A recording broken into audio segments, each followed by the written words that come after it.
I think we are on. Hello. It is a Sunday afternoon, and I am here to just chat with you a little bit about why, when I hear coaches or care providers or therapists talk about their clients being stuck in their stories or being stuck in their victim, I feel really fired up about wanting to show them another way. And also, when I see clients come to me and say, "Oh, I know I'm just so stuck in my victim. I'm sorry.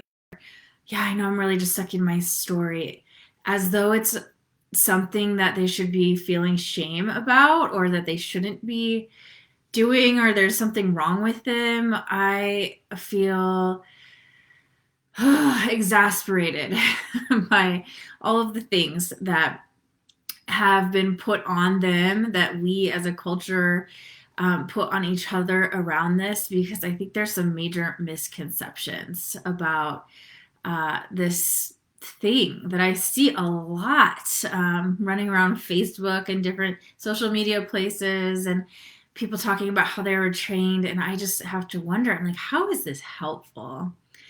So I just want to break down that a little bit today.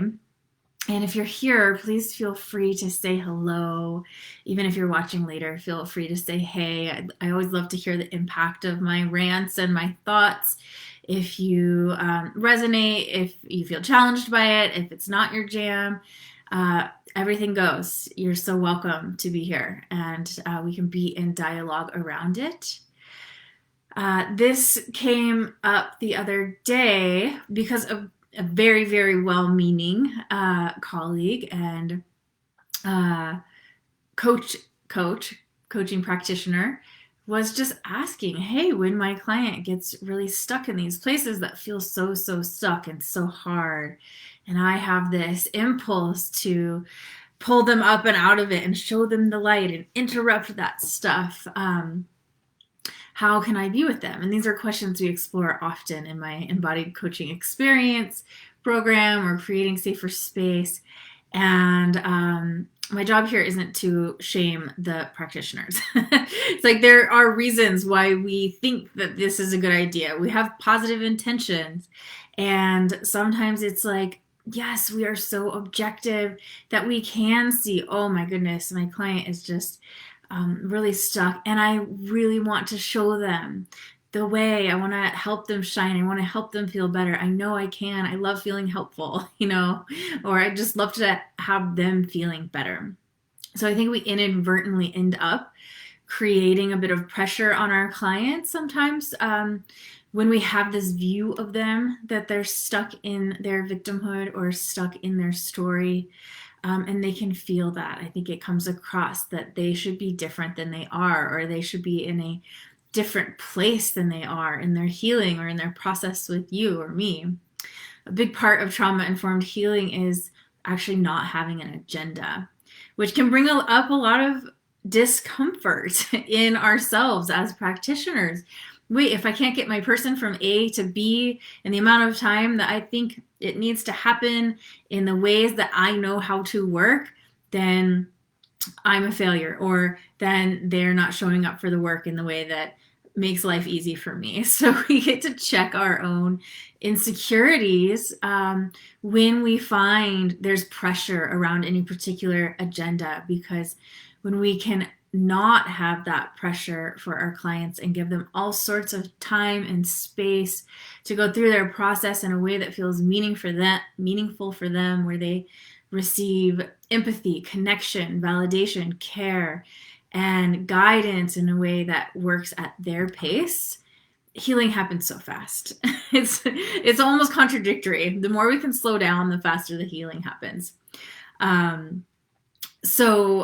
And welcome. I keep seeing folks show up, so please do feel free to say hello. I would love to see you and know you're here. When I hear people talk about their clients being stuck in their victim, what happens in my own body is my jaw, it tightens. my heart hardens. I get my little, I want you to see another way kind of experience, because what I see happening when clients or myself, to be honest, get stuck in these places that feel incredibly helpless, that feel like it's just going to go on forever, that feel daunting, hard, heavy, dark, like there is no light, there's no direction, there's no clarity around how to feel better.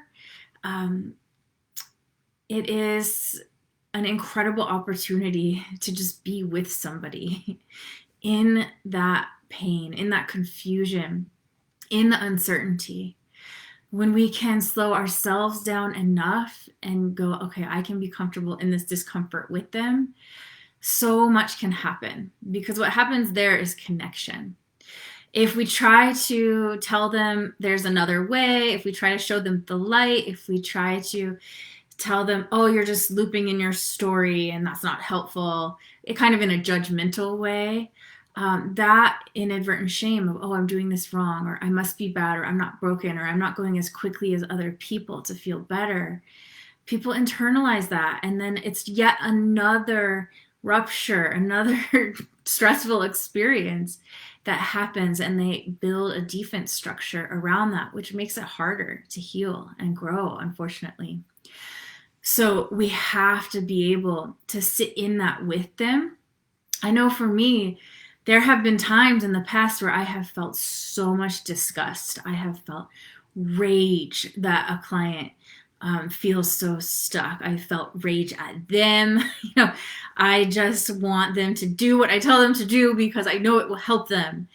When I know I feel that level of charge in my own system as a care provider, I know now that that's about me, that that's about the shame I feel towards myself and my own healing process. It's about how others have held me in my healing process that I've internalized. So it's really good to keep ourselves in check, because the reality is folks who've experienced trauma, they were victims. They were victims of really horrific, fucked up things where they maybe felt frightened, overwhelmingly frightened, maybe afraid of death, violated, intruded upon, their feelings dismissed, invalidated, made to feel wrong, or like what they experienced didn't happen. So if I tell them they're being in their victim when they feel so helpless and hopeless and unable to move forward in their healing, whatever I think that might be, I'm perpetuating that trauma cycle.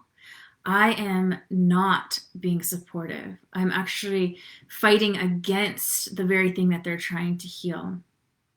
So yeah, people are victims. It's not a problem. Things have happened to them. If they get stuck in there, I know with every ounce of my being, it's because the trauma keeps them stuck. They themselves, of course, they want to heal.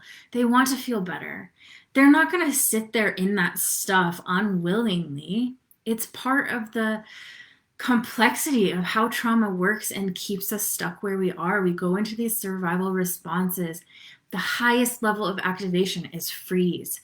It's where we go into collapse, where we find ourselves helpless, where we experience, I can't, I don't know how, I don't even know if I want to live.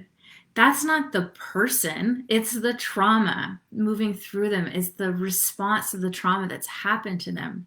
And so if we say, that thing, get out of it, we're working against a survival response. That level of helplessness and freeze happened in their system for a very important reason. It helped them survive, to become that shut down, that helpless, that hopeless, that lack of agency. That agency is how we make choices, how we move forward, how we respond to life, how we set boundaries, how we have our needs and our wants and get them met. When we're in a level of freeze, we can't, because that survival mechanism is on. in our nervous systems, and it's saying, if I move from this freeze, I could be killed, I could be hurt, I could be betrayed, I could be abandoned, I could be left, I could not be loved, I might not be safe.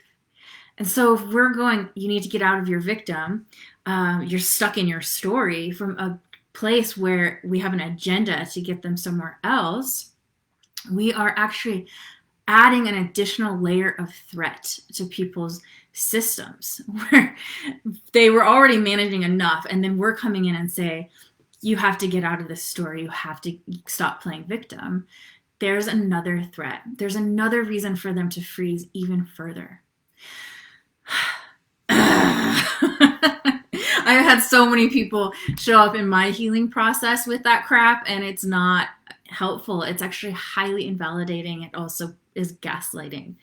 So how I do it is I imagine I could just come up and sit by the side of this person that, oh, they keep looping in their story. And yep, I do feel annoyed as a practitioner because I really want them to feel better, because I really want to feel helpful as a practitioner.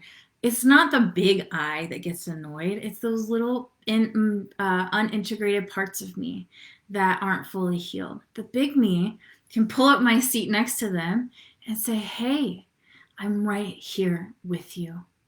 Of course you're stuck here. How could you not be?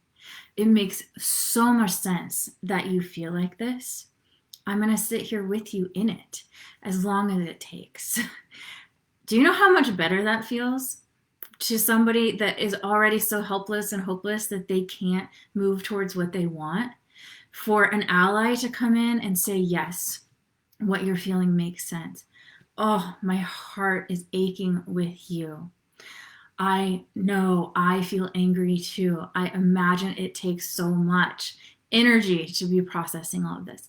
This is called validation, not we're just going to leave that there and then try to jump out of the story and look for the light and what's all good. It's like, sure, part of moving out of freeze when we're trauma informed is also including what feels good in the experience, but we can't even get there until we can sit by our client's side and say, yeah, of course you want to tell me that same story over and over and over again. Of course, there's a part of you that needs this to be seen, that needs this to be heard, and I'm here with you. One thing we can do as practitioners when we are in our seats of compassion, when we are in our seats of allyship, is we can help them learn how to tell their stories in ways that can be more supportive and healing over time.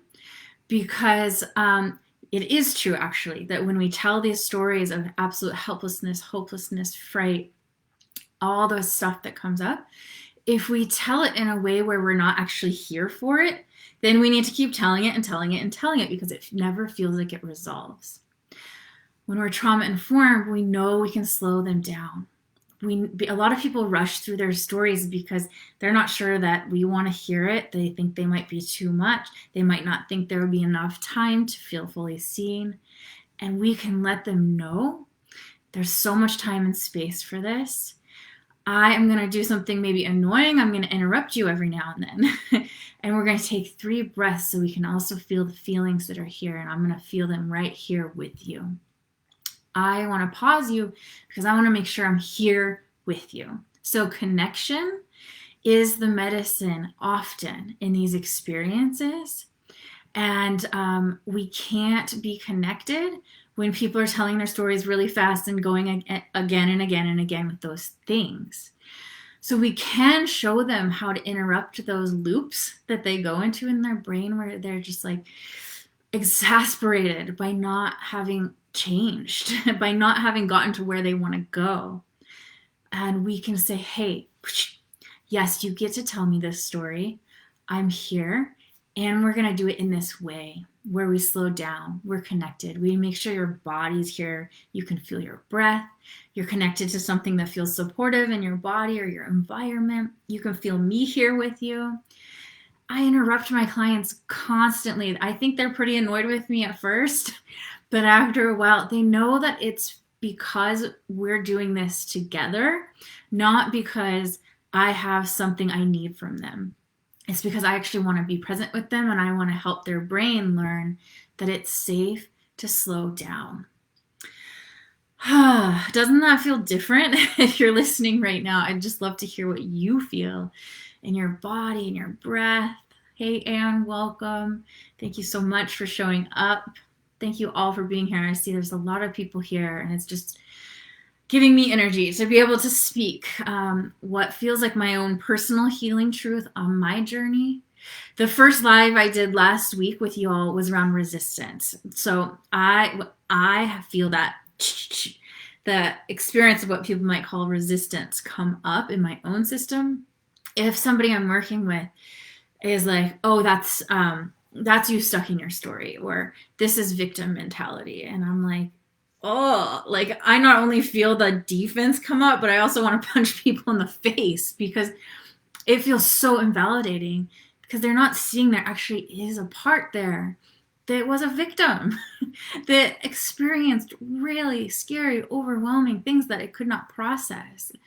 As care providers, we're here to create a lot of space with people to allow all of the parts. Every part is welcome for as long as it takes. And I have to tell you, when we welcome these parts, it takes less time.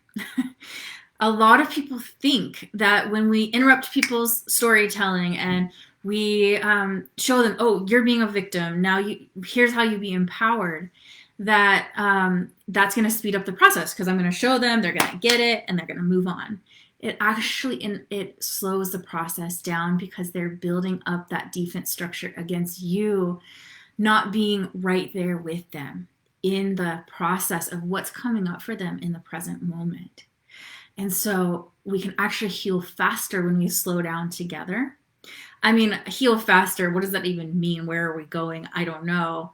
My goal really is for every single person to know that they're enough as they are right now. I'm not trying to get them from point A to B, other than I want them to feel better. Like I want them to feel like they have space for their humanness and all of these pieces of pain that arises. I want them to feel empowered and embracing every part of them. I want them to not have to keep paying me for a long time. But other than that, I'm not saying like, oh, you here in your victim experience where you're overwhelming yourself with your story, bad. Healing is when you stop doing that, good. It's like, no, I'm here no matter what. This healing process is a lifetime process. So this chapter that I get to engage with you in it, I'm going to do my absolute best to check my shit and make sure that I am not pushing you, shaming you out of my own unintegrated experience. I'm going to breathe into the pain points of my own heart, my own body, the victim that lives in me from the trauma that I've experienced. And I'm going to be as compassionate and patient, empathetic, and present as possible because I know that that is what brings healing. Yes, there are tools, techniques, modalities, all sorts of that. I've got a huge toolbox. When we're present, compassionate, connected, we know exactly which tool to use for which moment. But first, the connection is what matters most. Building that trust, not having an agenda, and really making sure we are clean and clear with our own energy so that the person with us feels really able to bring every part of themselves. And that means the victim part gets to show up. The one that wants to tell the story again and again gets to show up until it doesn't need to tell it anymore. All of you who are commenting are like intimidating me. You all are the most beautiful practitioners, and I'm speaking to the choir. And it's nice actually because it's like really asking me to dig down and be like, okay, what feels valuable here? What do I really want to say? And I know that you're with me. So beautiful to see you here. Thank you, thank you, thank you. I know that this means a lot to all of you. And it means a lot to me because I get people's positive intentions. I get it. People really want to help people get out of that suffering place. And we don't all have all the information we need sometimes to be able to do that. We think we're doing the right thing by calling people on that victim stuff. But as far as I know, I don't think that works. It doesn't work for me. It doesn't work for my clients. And so I just love to bring this view that it's safe to slow down. It's safe to stay in that stuff longer than you think might be needed. It's safe to jump in and say, hey, I'm going to pause you. I'm going to show you how to do this in a way that actually could bring some more connection, can actually help some these things feel resolved or held differently. So thank you all so much for being here. It's such an honor to be with you. I have been having a full-on beautiful Sunday. Big, beautiful hike with my puppy and my neighbor, who I just learned is an awesome DEI trainer. She just moved here from Colorado. My dog and I have been laying on the floor watching that show on Apple Plus, Good Morning. No, The Morning Show. Wow, that's intense. Talk about trauma on so many levels. And now we're going to have just a really slow Sunday evening. I hope you all are doing something really nourishing today. And just so you know, Creating Safer Space is only open for a short time. And we won't open it again till next April. If you have been thinking about jumping in, now is the time.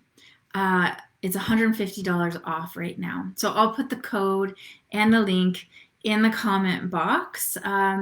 We were closing the cart this evening, but you'll if you're on my email list, you'll get an email. We're gonna leave it open for a few more days because we have had a heck of a time on the back end this year in terms of our marketing communications and email systems and all sorts of things. So you're gonna get a really real email from me. If you're not on my mailing list, go over to my website, sign up. And I'll put the link and the discount code for Creating Safer Space in the comments. It is for facilitators, anyone who facilitates anything. And we have all sorts of conversations like this. Anytime you have a question, it gets answered, and it gets answered by me, either on the Facebook group or we have live calls sometimes. And it is mostly a self-paced program. The community is interactive in the group. And I do show up. And it's coaches, therapists, people who do leadership trainings, yoga teachers, body workers. It's a really phenomenal worldwide community. If you know anyone that would love to sign up, please send them my way. So many folks have signed up this week, so I'm just excited to welcome so many people. And then at the end of this time period, we'll close until April, and then we'll do a whole nother 6-week live experience. Thank you for being here. Feel free in the comments to just let me know how this impacts you, anything you're taking with you, and anything else you want to add to the discussion. Have a beautiful day or evening wherever you are.